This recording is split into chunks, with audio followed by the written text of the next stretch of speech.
Hallo Retro-Freunde! Die Masters of the Universe Origins Wave 7 ist bei mir eingetroffen. Wie ich diese Figuren finde, das seht ihr jetzt in diesem Video.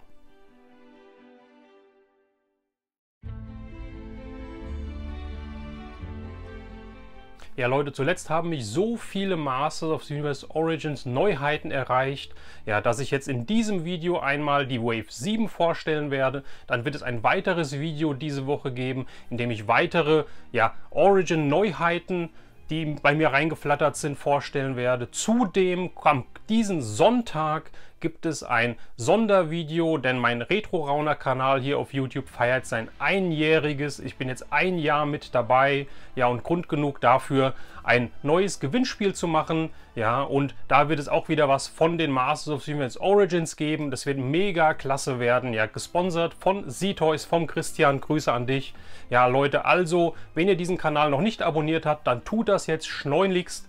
Ja, abonniert den Kanal, aktiviert das Glöckchen und verpasst somit nicht die nächsten Videos, wenn diese online gehen.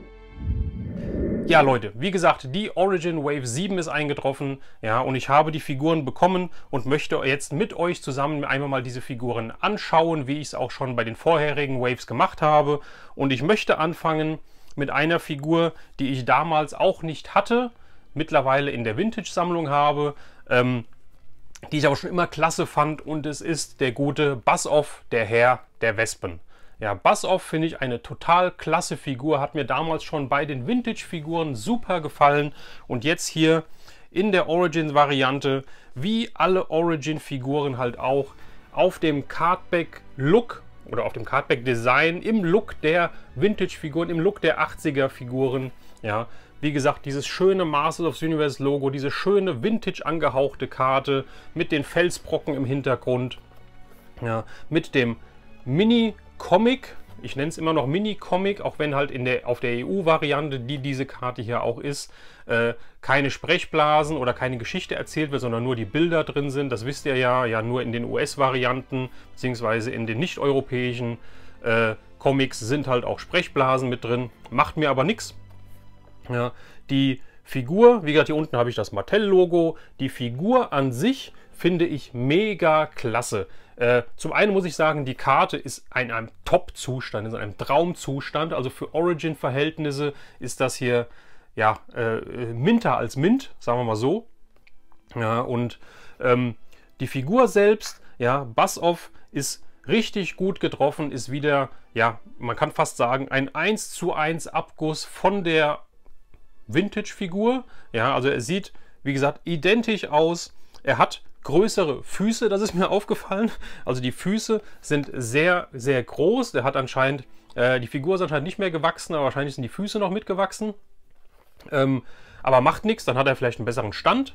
Ja, ansonsten hat er halt seine Axt mit dabei, die auch die Vintage-Figur hatte. Ja, und er hat halt auch seinen Helm. Und das Tolle am Helm finde ich, dass er ja die zwei Fühler, vielleicht sieht man das hier, wenn ich es mal so halte, die zwei Fühler, die er am Kopf fest hat, ja, der Helm hat zwei Löcher und ich kann quasi den Helm aufstecken.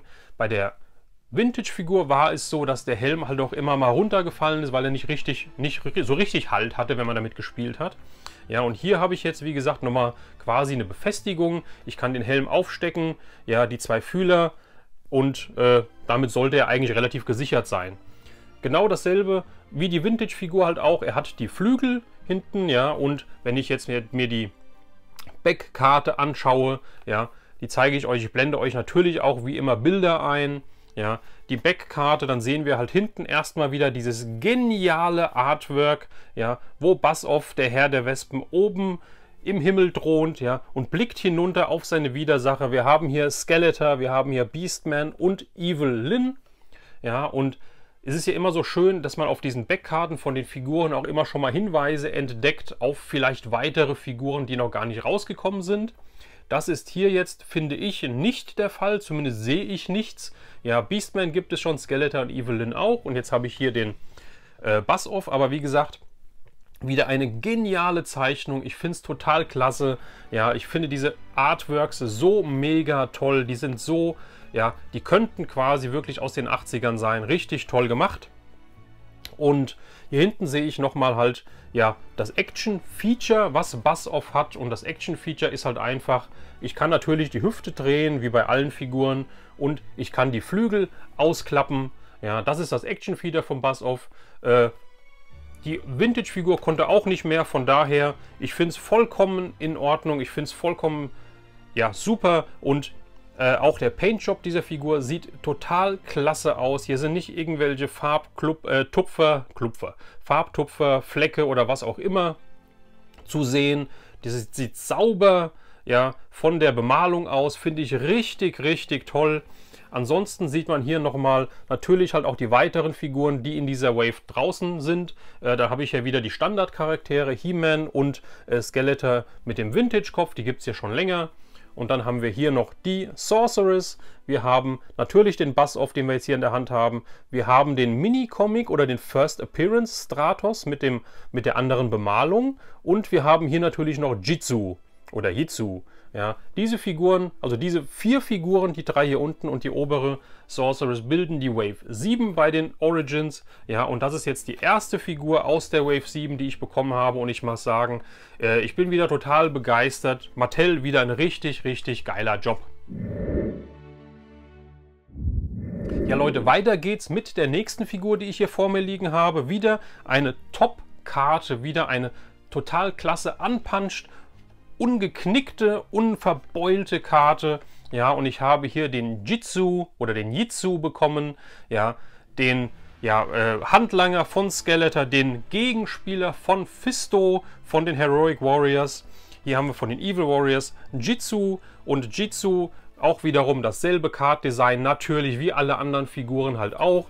Denselben Mini-Comic. Die Mini-Comics sind ja pro Wave immer die gleichen, ja, die unterscheiden sich nicht.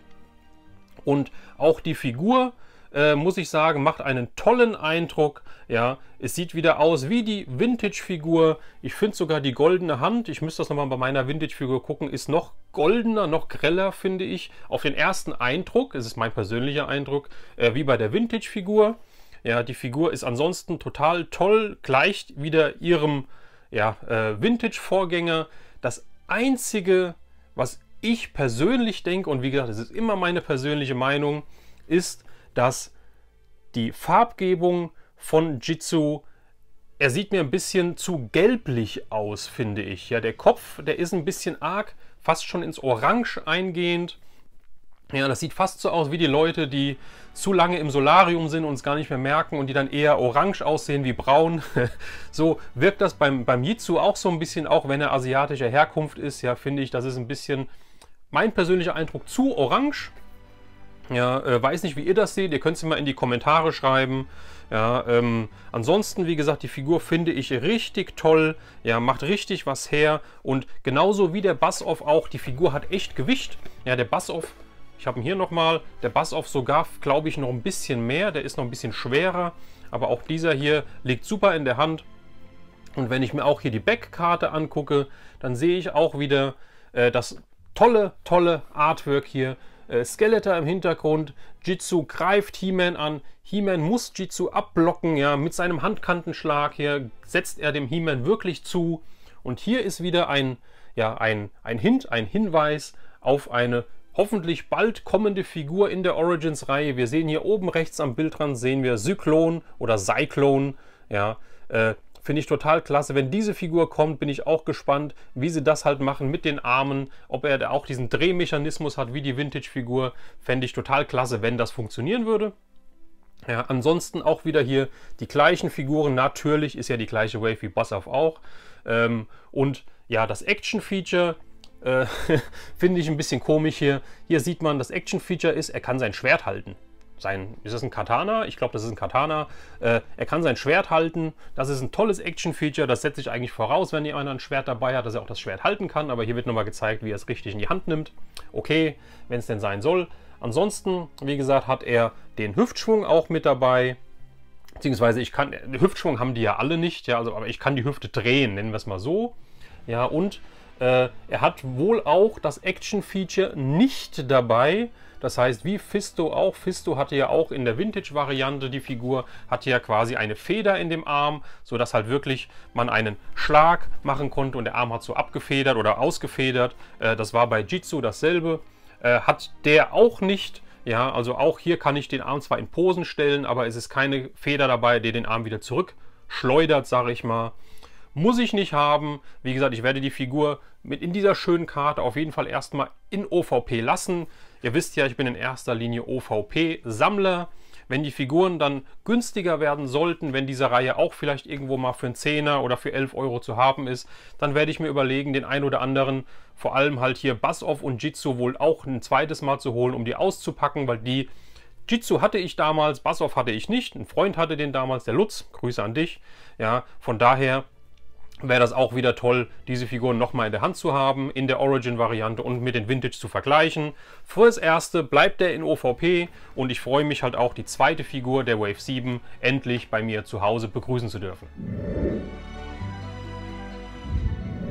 Ja Leute, die dritte Figur der Wave 7 ist eine, die ich in die Hand nehme und gar nicht merke, dass ich was in der Hand habe, denn es ist die Sorceress, ja. Ein halbes Hemdchen im Vergleich zu Jitsu und Buzz-Off, ja, die wiegt gar nichts, ja, aber es ist halt auch eine Dame, es ist halt auch keine übergewichtige Dame, sondern ich denke mal, die steht gut im Saft, ja, ist nicht zu dünn, nicht zu dick, aber die Figur ist halt sehr leicht. Ja, die Sorceress habe ich auch als Vintage-Variante in der Sammlung, hatte ich aber damals nie. Ja, die Figur war ja auch eine, meine ich, der letzten, die rausgekommen sind. Ja, und da war es mit meinem Masters-Fieber in den 80ern, Ende der 80er schon vorbei. Die letzte Figur, die ich hatte, war Ninjor. Ja, die ich auch nur, glaube ich, halt so zwischendurch nochmal bekommen hatte, obwohl ich schon teilweise das Interesse verloren hatte. Wie gesagt, jetzt habe ich, wie gesagt, ich hatte die Vintage-Figur, habe ich dann in die Sammlung reinbekommen, die letzten, ja, 1,5 Jahre, 2 Jahre. Jetzt habe ich auch die Origin-Variante. Ich finde die Figur auch wieder sehr toll. Sie sieht wirklich klasse aus. Sie sieht auch wieder aus wie die Vintage-Figur selbst. Ja, ich habe diese schöne Farbgebung, ja, dieses Blau mit dem Weiß. Ich finde das total klasse. Die Sorceress in Origin-Variantenform. Ja, finde ich total toll. Die Figur gab es ja schon mal. Eigentlich ist das hier mehr oder weniger fast, kann man sagen, ein Repaint. Ja, weil wer es natürlich sich mit den Origins auskennt, weiß, dass die Sorceress schon mal in Weiß, ja, bei der Castle Grayskull Burg, bei dem Playset der Burg der Zeitlosen mit dabei war. Das ist jetzt quasi, wie gesagt, dann eigentlich nur die Repaint-Variante, auch wenn es halt die Originalfigur von der Farbgebung her ist. Ja, aber wie gesagt, sehr, sehr schön, endlich auf Karte. Ja, und auch hier wieder, wenn man halt hinten drauf guckt, sieht man halt ein geniales Artwork, was halt Anleihen hat an die Vintage Artworks. Ja, ich meine, da gab es so ein ähnliches auch. Und ganz toll hier, das macht wirklich Lust auf mehr. Sieht man hier dieses Bild, in dem halt eine Gruppe von bösen Kämpfern Castle Grayskull angreift und es ist die wilde Horde. Von der wilden Horde gab es ja oder gibt es ja bisher nur den Hordak in zweifacher Ausfertigung. Es gibt den Standard Hordak auf Standardkarte und es gibt den Deluxe Hordak, den Buzzsaw Hordak, auf Deluxe-Karte, wie gesagt, ja. Das heißt, es gibt den Anführer der wilden Horde zweimal, aber es gibt noch kein Mitglied der wilden Horde und ich hoffe, durch diesen Teaser hier ändert sich das jetzt, denn ich habe hier drauf nicht nur Hordak, ich habe hier Modulok, ich habe Mantenna, ich habe Leech und ich habe Grizzlor. Ja, finde ich total klasse, wenn die alle kommen würden. Interessiert mich wirklich, weil das ja doch Figuren sind, die nicht dem klassischen, ja, Look entsprechen, sondern das sind ja alles unabhängige eigene Gussformen größtenteils, oder es sind sogar alles, ja, wie Mattel das halt gestaltet, würde ich wirklich spannend finden, ja, wie die Figuren aussehen, ob Leech halt wirklich seine Saugnäpfe hat, bei Mantenna die Augen rausfahren kann, etc., ob der Grizzlor, der ja auch schon in dem Horde 5-Pack, meine ich, war es, ja, von Mattel Creations, beziehungsweise von der Comic-Con oder wo es halt herkam, auch schon mit drin war, mit echtem Fell. Die Frage ist, ob halt der auf der Standardkarte, die ja meistens dann ein bisschen abgespeckt sind, die Figuren, auch echtes Fell hat, bleibt abzuwarten. Ich finde es total klasse. Die Sorceress, wie gesagt, auch super gelungen, finde ich richtig toll und ja, ergänzt somit meine Wave 7 als dritte Figur. Ja Leute, jetzt habe ich 3 Figuren vorgestellt. Auf den Cardbacks habe ich natürlich gezeigt, es gibt noch eine 4. Es gibt den Mini-Comic Stratos. Den habe ich leider noch nicht. Ja, die Figur ist, soweit ich weiß, auch noch nicht hier bei uns in Deutschland irgendwo erhältlich. Es sei denn, ich habe sie vielleicht aus dem Ausland importieren lassen. Ja, den hole ich mir auch noch, wenn er kommt. Den möchte ich auch haben, weil ich finde halt diese Farbgebung echt cool, echt klasse. Ja, auch da könnt ihr mal in die Kommentare schreiben, was ihr davon haltet. Wie findet ihr generell diese Wave 7 Figuren bisher? Ja, was haltet ihr von dem Stratos? Auch wieder ein Repaint halt einfach. Ja, braucht ihr den nicht? Möchtet ihr den haben? Möchtet ihr den nicht haben? Interessiert mich, schreibt es in die Kommentare. Ansonsten, wie gesagt, es wird noch ein weiteres Video von mir geben diese Woche, wo ich weitere Origin-Sachen präsentieren werde. Und Leute, wie gesagt, denkt dran, diesen Sonntag, ja, kommt ein Gewinnspielvideo, sponsored by Seatoys, zu meinem einjährigen Kanal-Jubiläum raus. Ja, wenn ihr noch kein Abonnent seid, dann holt das schnell nach, aktiviert das Glöckchen und verpasst somit nicht, wenn die Videos online gehen. In diesem Sinne, Leute, macht's gut. Wir sehen uns beim nächsten Video. Euer Retro Raune.